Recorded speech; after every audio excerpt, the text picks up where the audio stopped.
అంటే ఆడపిల్ల కోసం ముగ్గురు అబ్బాయిల్ని కన్నావన్నమాట. నువ్వు చాలా గొప్పదానివే దీపు. స్నేహితురాలికి కాఫీ కప్పు అందిస్తూ నవ్వింది శశి. నువ్వేమన్నా చెప్పు, ఆడపిల్ల లేని ఇంట్లో కల ఉండదు శశి. ఒక పండుగే కాని వేడుకే కాని మగరాయలదేముంది? ఒక ప్యాంటు చొక్కా తొడుక్కొని పెట్టింది తిని రోడ్డు మీదకి వెళ్ళిపోతారు. కొంచెమంత కూతురుంటే మంచం మీదే కూడు తినొచ్చు అనేది మా బామ్మ. ఆవిడకి కూడా నాలాగే మగపిల్లలు, కాకపోతే నాకు ముగ్గురే, ఆవిడికి 7. అమ్మని అర్థం చేసుకుని చేదోడుగా ఉండేది అమ్మాయిలేనే. శశి, దీప్తి ఇద్దరు డిగ్రీలో క్లాస్మేట్స్. ఇద్దరికి పెళ్ళిళ్ళయ్యాక శశి హైదరాబాద్లో గృహిణిగా ఉండిపోగా, దీప్తికి కేంద్ర ప్రభుత్వ ఉద్యోగం రావడంతో బెంగళూరులో స్థిరపడింది. చాలా రోజుల తర్వాత ఇద్దరూ కలుసుకొని పాత కబుర్లు కలబోసుకుంటుంటే మళ్ళీ కాలేజీ రోజుల్లోని ఉత్సాహం ఉరకలెత్తుతోంది. పడగ్గదిలో పడుకొని కబుర్లు చెప్పుకుంటున్నారిద్దరు. పెద్ద కొడుకు వశిష్ఠకు చెస్ట్ ఆర్నమెంట్స్ ఉంటే వాడిని తీసుకుని హైదరాబాద్ వచ్చింది దీప్తి. వస్తూ 6 ఏళ్ల చిన్న కొడుకు పార్థుని కూడా తీసుకువచ్చింది. స్నేహితురాలు హైదరాబాద్కి వస్తుందని తెలియగానే వాళ్ళు ఆ 4 రోజులు తమ ఇంట్లోనే ఉండి తీరాలని పట్టుబట్టింది శశి. శశి భర్త శ్రీకాంత్ కూడా ఆహ్వానించడంతో దీప్తి ఆ రోజు ఉదయమే దిగింది. వశిష్ఠని ఆడిటోరియం వద్ద వదిలిపెట్టి వచ్చింది. అదిగో మా శ్రేయ వచ్చినట్లుంది. కాలింగ్ బెల్ మోగేసరికి గబుక్కన వెళ్లి తలుపు తీసింది శశి. వస్తూనే షూస్ విప్పి అటూ ఇటూ విసిరేసి సోఫాలో చెరగలబడింది 14 ఏళ్ల శ్రియ. ఏంటమ్మా విసుగ్గా ఉన్నావు? ఎవరైనా ఏమైనా అన్నారా? కింద కూర్చొని కూతురి సాక్స్ విప్పుతూ ప్రేమగా అడిగింది శశి. Don't irritate me. చాలా కోపంగా ఉన్నాను. అసలు నేనింక ఈ స్కూల్కి వెళ్ళను. మార్చేయండి వేరే స్కూల్కి. కనీసం సెక్షన్ అయినా మార్చేయమని చెప్పండి. కూతురి కోపం ఎవరి మీదో ఎందుకోసమో అర్థం కాలేదు శశికి. కొద్దిగా బుజ్జగించాక తెలిసిన విషయం, 9వ తరగతి సెకండ్ టర్మ్ పరీక్షల్లో శ్రియకి మార్కులు కాస్త తగ్గాయి.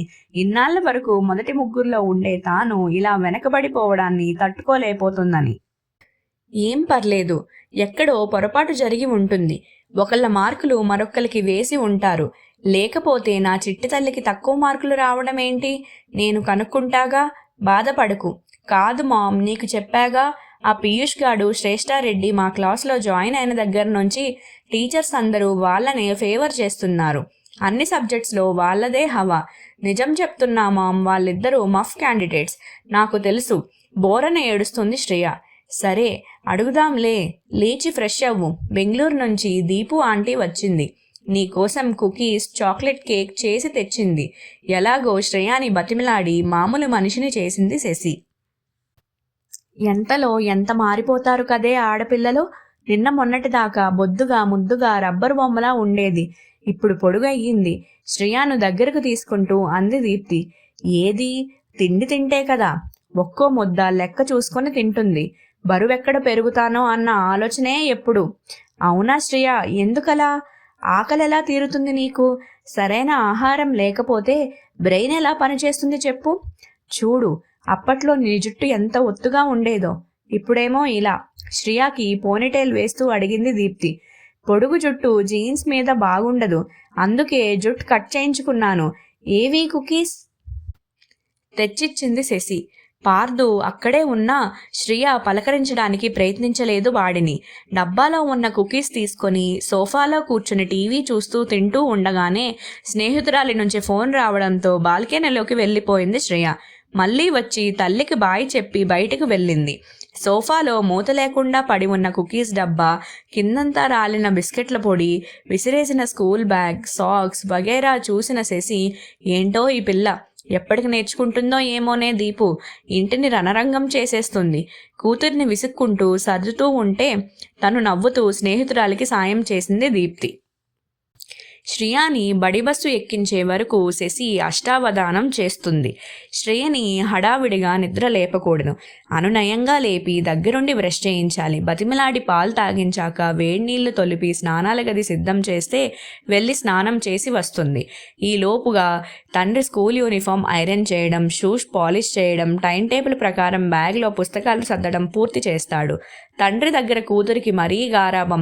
అదయ్యాక నాకిది వద్దు, అది కావాలి అంటూ తిండి దగ్గర మరో ప్రహాసనం. అమ్మ బాక్స్లో పెట్టిన స్నాక్స్ నచ్చవని గొడవ పెడుతూ కాసేపు, హోంవర్క్ పూర్తి చేయలేకపోయినందుకు కాసేపు, తల్లిదండ్రుల మీద చిరాకు పడి ఉరుకులు పరుగుల మీద అపార్ట్మెంట్స్ ఎదురుగా ఆగే స్కూల్ బస్ ఎక్కి వెళ్ళే వరకు ఇంట్లో కురుక్షేత్ర యుద్ధం జరుగుతుంది. కూతురు వెళ్ళిపోయాక ఆ పిల్ల రూమ్లో పక్కబట్టలు సర్దడం వగైరా అన్నీ చేసేసరికి మరో అరగంట. అప్పుడు కానీ శశికి ఆఫీస్కి వెళ్లాల్సిన భర్తని అటెండ్ అవ్వడం కుదరదు. ఇక సాయంత్రం శ్రియ ఏ మూడుతో ఇంటికి వస్తుందో తెలీదు.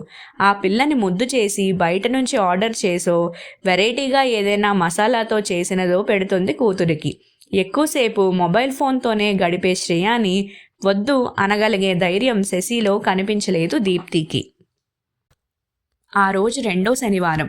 శ్రియకి బడి లేదు. శశి భర్త శ్రీకాంత్ ఆఫీస్కి కూడా సెలవే. స్నేహితురాళ్ళిద్దరూ ఉదయాన్నే లేచి బయటికి బయలుదేరారు. దీప్తి ప్రయాణాన్ని ఆదివారానికి వాయిదా వేయించింది శశి. ఇవాళ అందరూ కలిసి బయటికెక్కడికైనా భోజనం చేసి సరదాగా తిరిగి వద్దామని ప్లాన్ చేసుకున్నారు. ఎందుకో జీవితం చాలా రొటీన్ అయిపోయింది దీపు. మొగుడు సాధింపులు, అత్తగారి ఆరళ్ళు లేకపోయినా బోర్ కొట్టేస్తుంది. క్షణం తీరిక లేదు, పైసా ఆదాయమూ లేదు. నీలాగా ఉద్యోగంలో చేరినా బాగుండేది. అదేం లేదు. కొన్నాళ్ళయ్యాక ఉద్యోగము బోర్ కొడుతుంది. పిల్లల చదువులకి, నాకిష్టమైన టూరింగ్కి సంపాదన అవసరం కాబట్టి, కానీ లేకపోతే నేనెప్పుడో జాబ్ మానేసేదాన్ని. అయినా శ్రీకాంత్ది మంచి ఉద్యోగం, సొంత ఇల్లు, చిన్న సంసారం. నీకెందుకే జీవితం నచ్చట్లేదు? ఒక్కరోజు కూడా ఇల్లొదిలి పెట్టి వెళ్ళగలిగే అవకాశమే లేదు నాకు. కూచిపూడి డ్యాన్స్ నా ప్రాణం. ఏం చెయ్యను, వదిలేశాను. ఓ నెల రోజులు అమ్మ దగ్గర ఉండాలన్నా కుదరదు. నేను లేనిదే క్షణం గడవదు దిగులుగా అంది శశి. అలా అయితే ఎలాగే? వీలు కుదుర్చుకొని డాన్స్ క్లాసెస్ తీసుకో.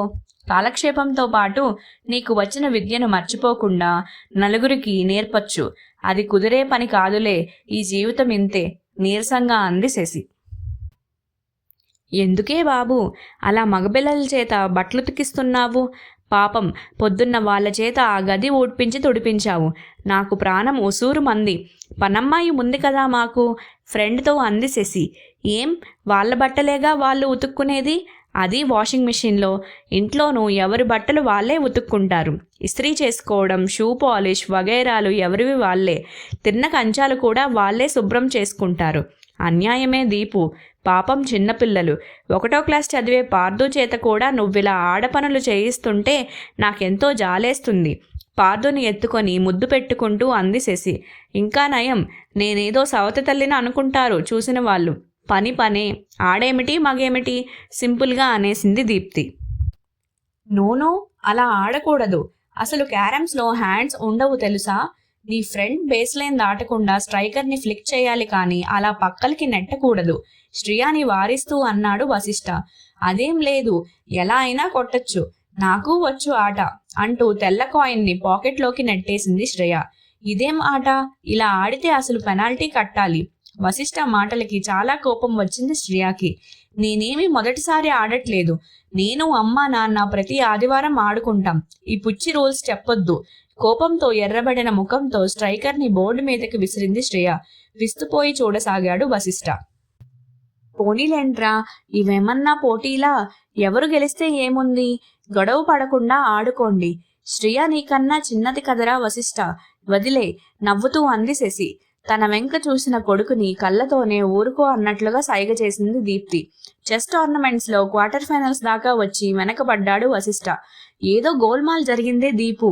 లేకపోతే స్టేట్ లెవెల్లో గెలిచిన వాడు ఇక్కడ క్వార్టర్స్లోనే పోవడమేంటి? డోంట్ వరీరా వశిష్ఠ, వాడిని దగ్గరకు తీసుకొని అంది శశి.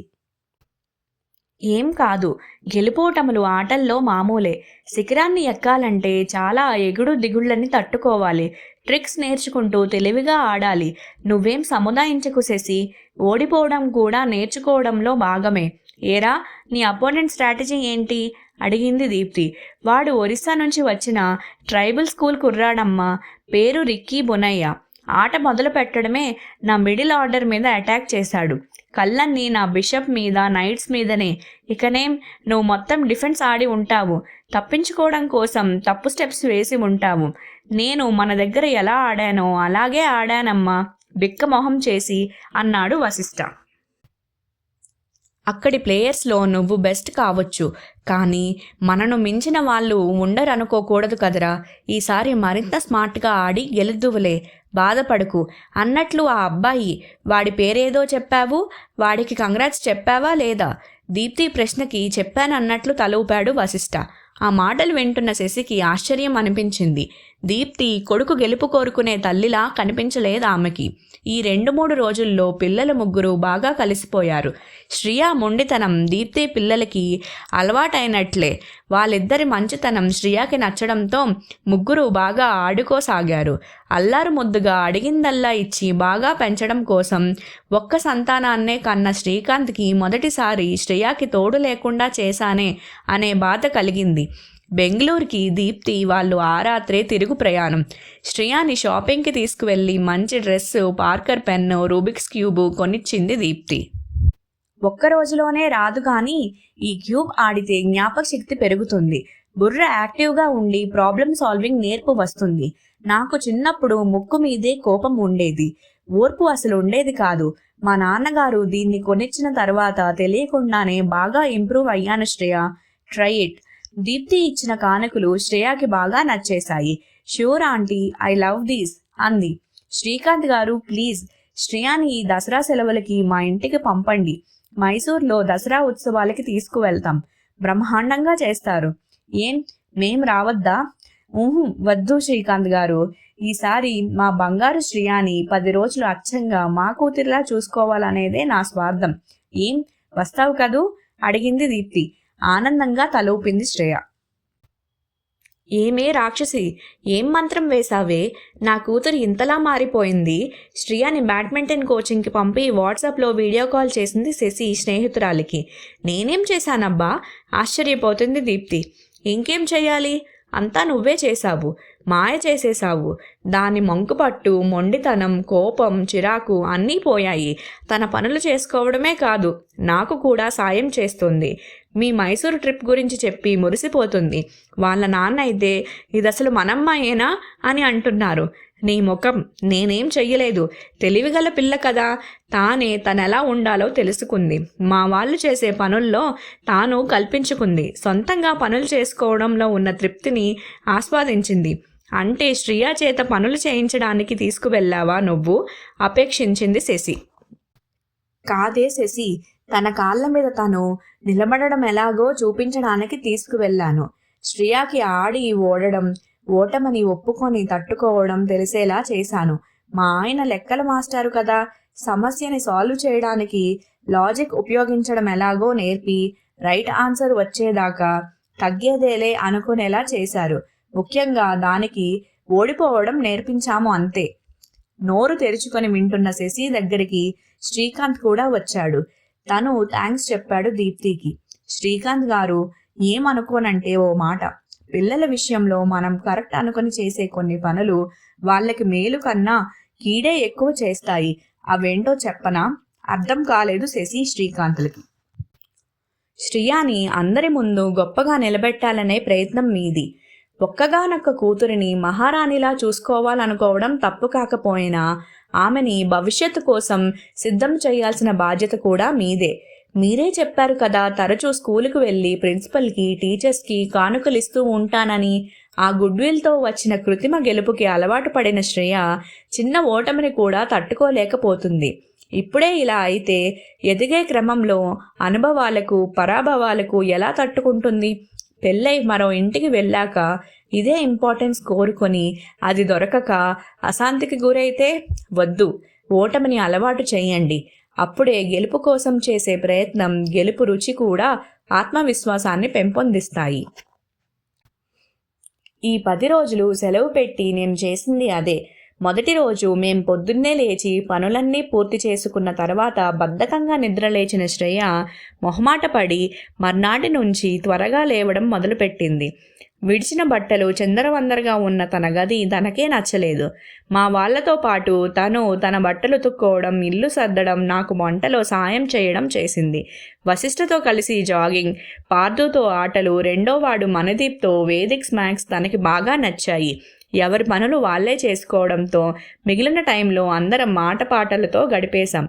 దసరా స్పెషల్స్లో శ్రియ చెయ్యి కూడా ఉంది. శ్రియ హైదరాబాద్ వెళ్తుంటే మా అందరికీ ఎంత దిగులనిపించిందో. మా అమ్మాయిని మీ ఇంటికి పంపుతున్నామేమో అని అనిపించింది. శశి శ్రీకాంత్ కళ్ళల్లో నీళ్లు. శ్రేయోభిలాషి అన్న పదానికి అసలైన అర్థం మీరు. మీకేం చెప్పాలో తెలియట్లేదు అంది శ్రీకాంత్ గొంతు. బెంగళూరులో ఉన్న మీ మేనత్త నిన్ను బాగా మిస్ అవుతుంది అని మా శ్రేయాకి చెప్పండి నవ్వేసింది దీప్తి.